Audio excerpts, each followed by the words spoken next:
reluctantly crouched at the starting line. Engines pumping and thumping in time. The green light flashes, the flag. Hello, casualties. It's OV, you see. And this is a video for the newest Forza challenge. Now, unlike other challenges, you can pick whatever car you want, as long as it's A-Class 645. I've chosen a Beetle, because why not?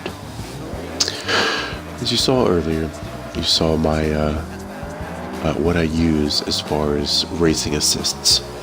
I use a brake line. That's about it.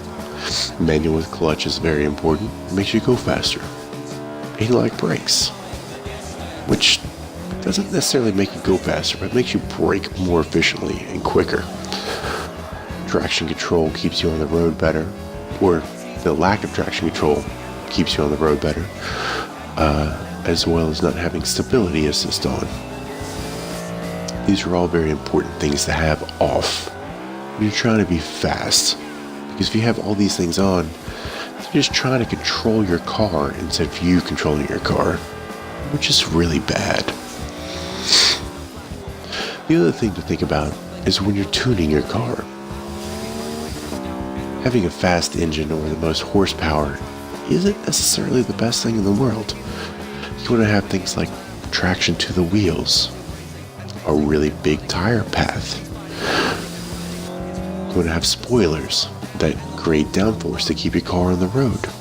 You want to have the racing transmission so your gearing can be correct. You want to have the big disc brakes because braking is important. In fact, the least important thing you can do to your car is add horsepower to it. You want to make it more secure on the track, you want to make it lighter, and you want to make it turn better. If you do those three things first, speed, or power rather, doesn't really matter. But going into this lap, this is a lap that is what I put up. You'll see that when I hit the red, I downshift twice and brake, but I don't brake hard. In fact, you'll never hear my tires really screeching. You'll hear them chirp. Chirp, chirp, chirp, chirp, chirp, chirp, chirp. But you won't ever hear them squeal, because I never hammer on my brakes. If you hammer on your brakes, you're losing all traction to the wheels except for the stopping power. And you lose all ability to accelerate and all ability to turn. You want to manage the three of these at the same time. The other thing that's interesting that you'll see is I know where the power band is in my car. So I always try to shift at around 8,000 RPM on my screen. I'll screw up in this particular turn, but all other turns I get up to about 8 grand. Because that's where I know where my engine is doing the most work. It's providing the most torque and providing the most horsepower.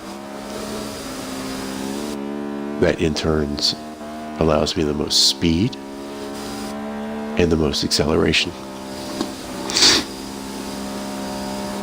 If I come around this turn, I'm going to clip the apex. Okay.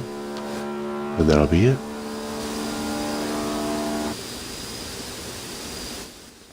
I beat another casualty on this one. If you look, he has an Audi R8, and I'm in a Volkswagen Beetle. A Beetle should never beat an R8. But if you tune it correctly,